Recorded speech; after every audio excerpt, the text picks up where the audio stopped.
Hello, bienvenue, welcome. My name is John Wunderlich. I'm going to be boring you for the next 30 minutes or so on privacy enhancing credentials. You get the deck and these slides. This is who I am.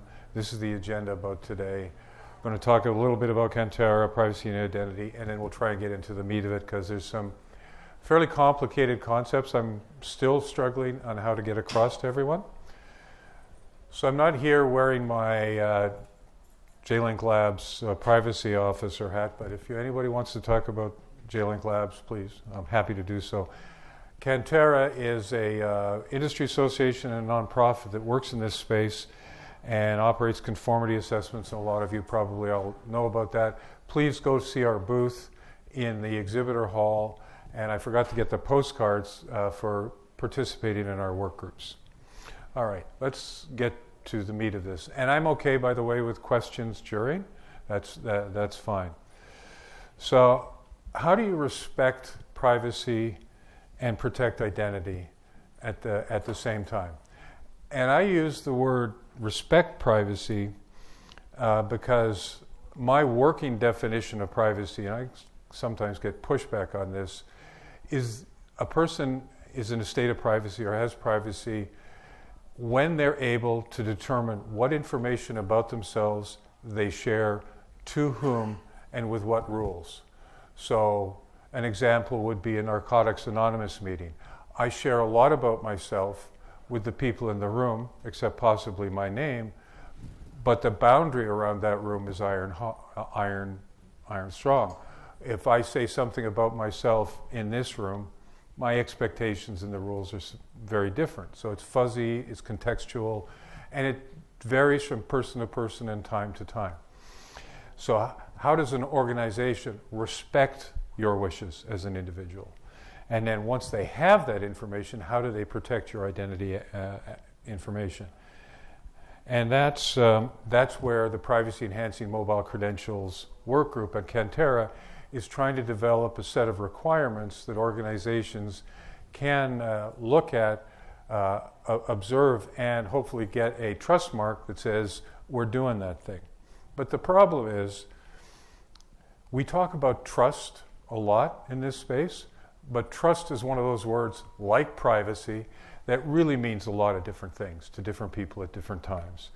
So in the presentation about this, they talked about zero knowledge proof, and a lot of technical people will talk about zero trust environments.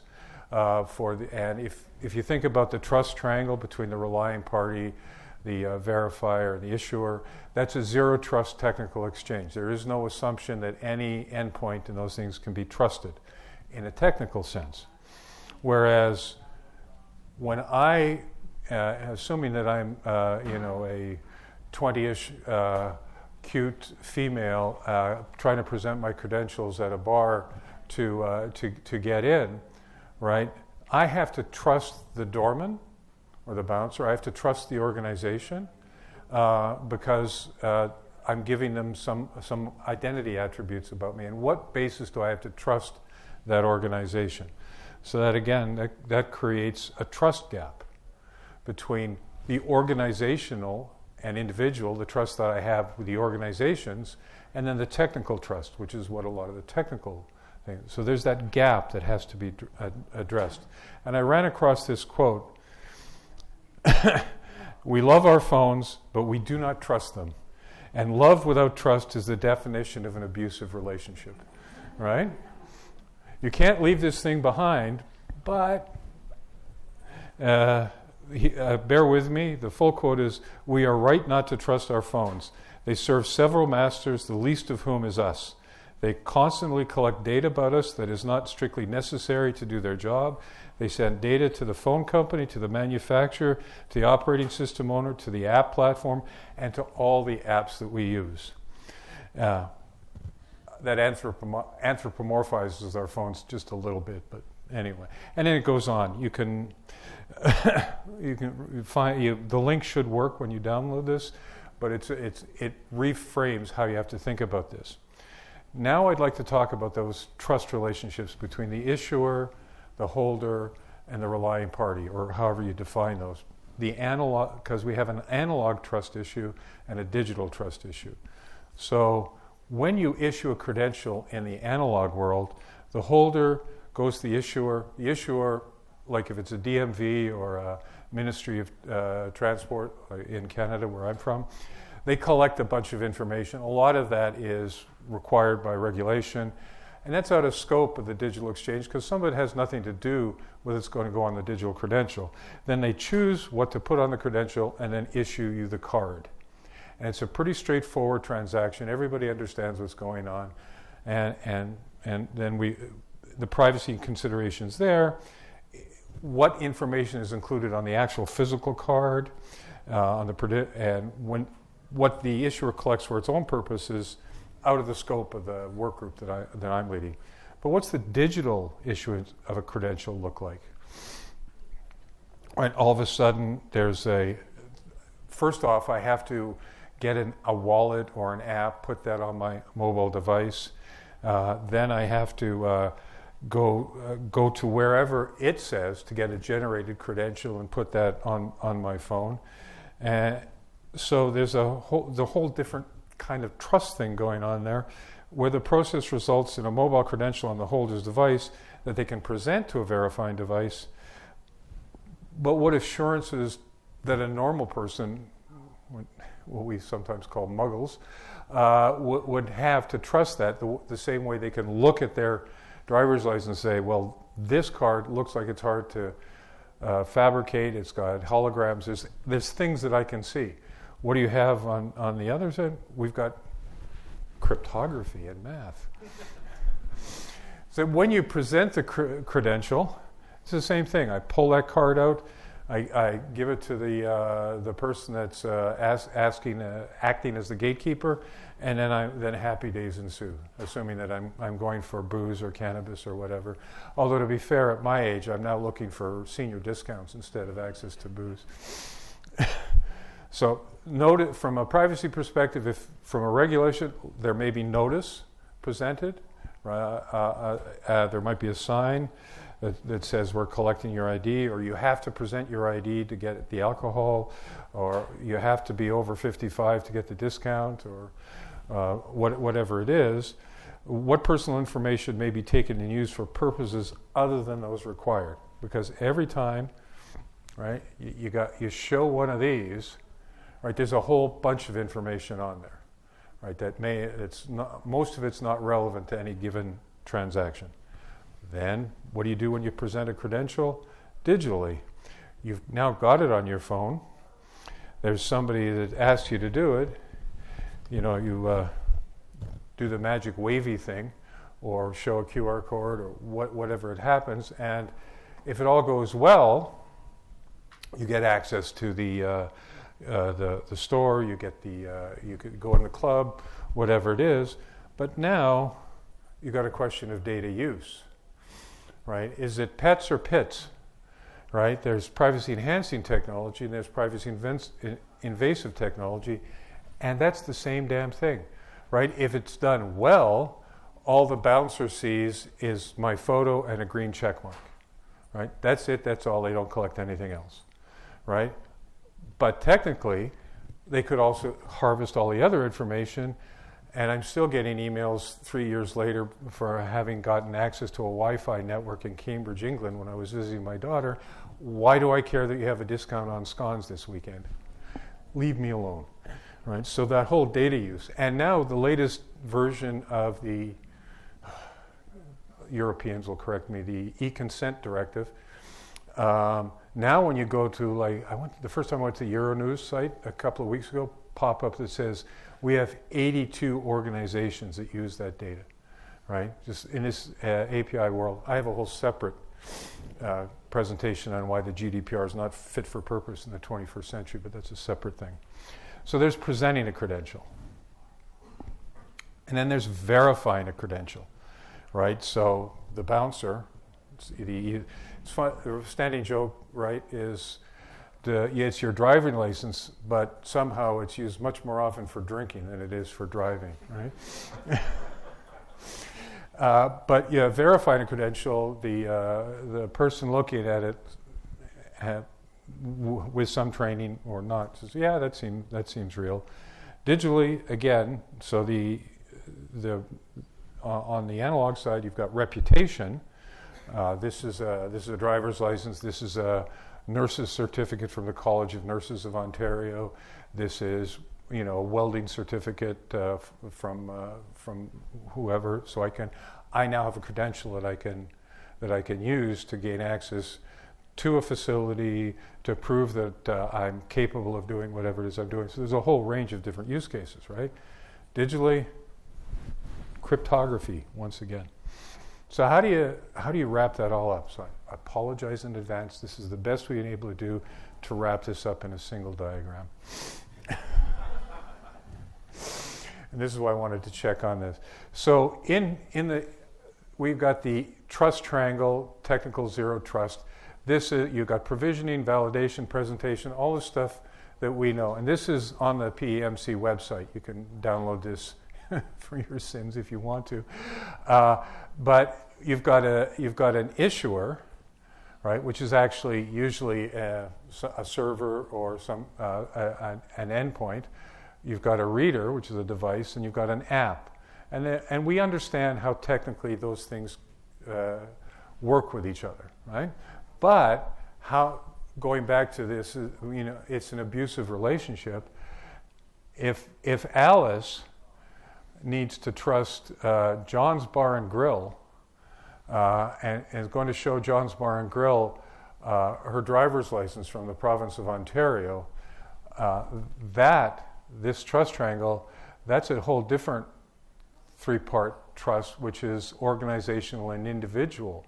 And how do we build that trust? And those are the requirements that we're trying to build into PEMC. And it's channeling Boston now, it's a wicked hard problem. Because look at all the stakeholders here, right? The holder has their app or wallet or whatever it is that's given to them by a provider, which might be the issuer, but is more often than not an operating system or a company that provides a wallet. And they provide that or provision that onto the app, and the terms and privacy policy of the provider or the holder govern a lot of the uses and privacy related to that. Now, it may be that the issuer, like some DMVs, will not allow an MDL on a wallet unless the provider meets certain requirements. So that's one of the requirements we have in there, is that an issuer will specify certain minimum standards with respect to a provider. So you got all this going on, and holder privacy is respected when a reasonable expectations for information used after disclosure are respected. So that goes to the whole thing, right? Then you got the same thing over here. If I'm running John's Bar and Grill, I got 15 employees, and I don't intend to bother people with emails, but how do I provide those assurances, right? As an organization, I have to buy a reader from a vendor, right? And is the vendor going to give me a discount if they are allowed to use that data and provide it to data brokers or others, right? How many different usages are there after the fact, right? And sometimes there's a contract with the vendor, between the vendor. What are the terms of that contract, right? Is that privacy protective, right? And then finally, the issuer. This is pretty much straightforward up here. So that's the problem. The term of this is, from my point of view, it's a socio-technical problem, right? If you don't get the, forgive me, sociology of this right, it doesn't matter how good the technology is. Right? It's just I wish I could turn off the recording, but what I say in closed rooms shouldn't leave closed rooms. Vegas rules apply. Most organizations can get most privacy right if they just think of their customer or their client or their employee, whatever the space is. If you recognize that their personal data is associated with a person, and just don't be a dick, right? Just right, you're 60% of the way there. But we have a whole bunch of economic factors that encourage D behavior, right? And so let's not do that. So how do we, I'm trying to get through this quick enough so we can have questions. But let me pause here. Having explained this, is this semi-clear? Right, and because that's the problem we all have to deal with in the identity space. I mean, the fact is that if this is an identity, all the stuff that goes about IAM and CIAM and all the uses, and that happens down here. But your initial conditions set your possibilities, right? So if your initial information that you collect from a customer, a client, a patient, whatever it is, those initial conditions are set here, and if they're set properly, it makes your job with respect to respecting privacy of your customers, clients, patients, a lot more straightforward. Especially if you collected, if you do, and this is if there's one privacy principle I think is paramount, it's purpose specification. I'm collecting this information for a particular purpose, and then you just build your systems solely to fulfill those purposes, and when those purposes are done, you get rid of the information. If that's your sort of overarching requirement to your technical team, you're going to solve a lot of problems. Soapbox, sorry about that. So here's a sample of sort of the format we're working with. So a sample requirement. The issuer must ensure functionality allowing selective data release. The issuer must ensure that the mobile credential app into which it provisions allows the holder to selectively share mobile credential data elements. Right? And we have 3 requirements, one for verifiers, one for holders, one for issuers on selective data release, because that's also a tricky question. The intent of this requirement is to respect holder privacy through choice and minimization. And then, for example, if a request is for elements A, B, and C, it must be possible for a mobile credential holder to release only elements A and B. So let's pick that apart for a little bit. Selective data release is about a capability so that at the technical transaction, when the relying party or the verifier asks for data, they ask for a subset of the attributes that are on the credential, and then the credential or the wallet is capable of providing only what's asked for. The privacy problem with that is there's no control of them asking for too much information. I need to know that you're over 18 and you need to show me your pictures so that the person can verify that. There's nothing in the selective data release technically that says, by the way, give me your email and your address size, or whatever happens. Not that that's likely to be on the MDL, although Mark pointed out to me, what state was that, Mark, that did that had the requirement your concealed carry permit was going to be added to your MDL?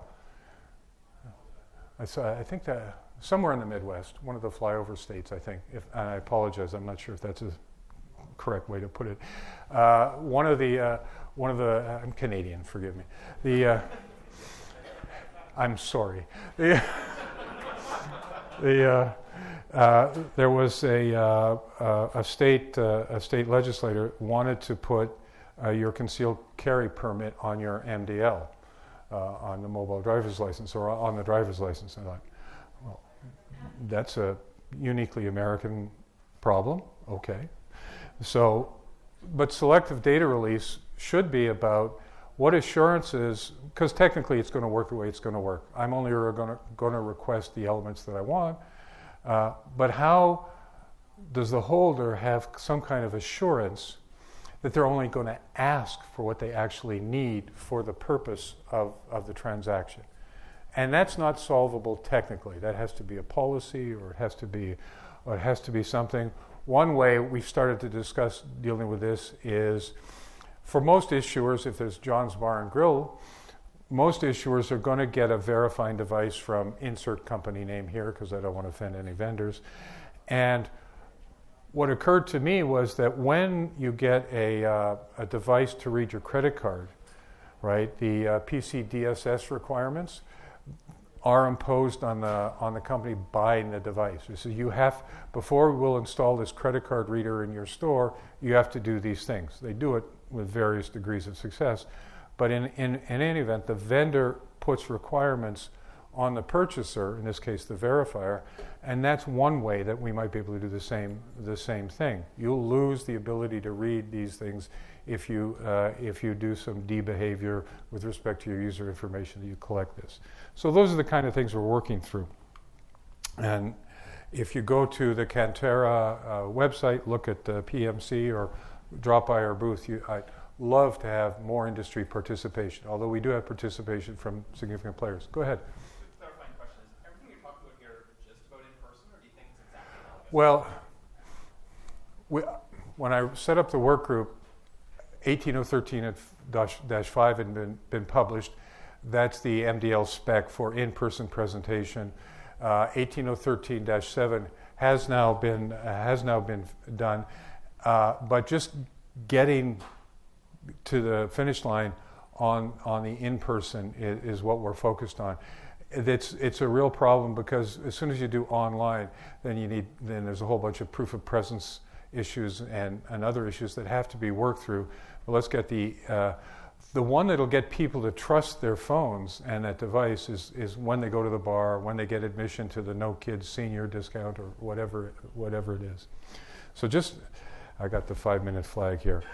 Oh, those colors look awful. They look much better So if you go to the Kantara website, this started as a discussion group just about MDLs, and we have produced a privacy and information protection and digital license ecosystems, which addresses privacy for MDL ecosystems. That report's published.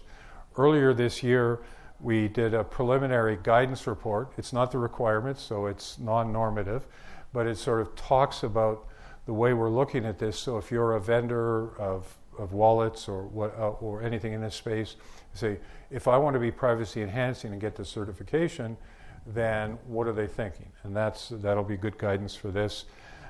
So, for example, one of the requirements that might be cut for conformance, if and when we get to conformance, is if the reader device is certified by Kantara, then the holder will respect will just give whatever the selective data release is asked for. If it's not, you may get a pop-up on your phone that says they're asking for this, right? Because that's the wicked hard problem with selective data release, right? If it's selective, where's consent? I got a whole other thing about how bad consent is. But if you've got a trust mark on the verifier that the wallet recognizes, oh, they're a trustworthy reading device, we'll just give them what they ask for. Otherwise, I have to pop up a consent form, right? So, which is the conformance testing for a trust mark. So, hopefully, I think you can download the deck. All the links should be live and accurate. And please, any questions? So I've been studying this decentralized identity for a while. One of the challenges is the revocation. Right. So the goal is to verify doesn't know anything about it. Anyone can verify. That's how you have all the Yeah. behind it. How does the revocation work? If it is revoked, how does it verify? He's asking about revocation. How does revocation work? Well, I could take the cheap answer and say that's out of scope of the work group, which is true, but it's a real question.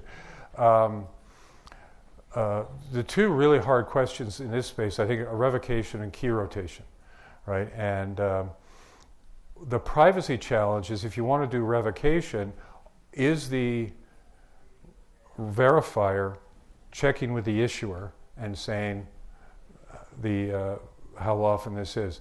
That's hardly ever necessary, and it's deeply privacy invasive because that creates a log of where you presented, what time, geolocation. So it's terribly privacy invasive. There may be use cases for it. And when I was air traffic controller, getting access to a tower, probably a national security use, that's fine. Most use cases, no. But it depends on how often you renew the certificate, right? So if you renew the certificate and the signature, if it's sensitive, you produce a new certificate for your signing as an issuer every month. Then if the driving license has been revoked, people that are in that window may get through, but a month or a week or a day, depends what you want. So that's how I would recommend dealing with revocation in a privacy-sensitive manner. And I'm looking at the time here, and I think I'm up. So thank you. Please come and see me.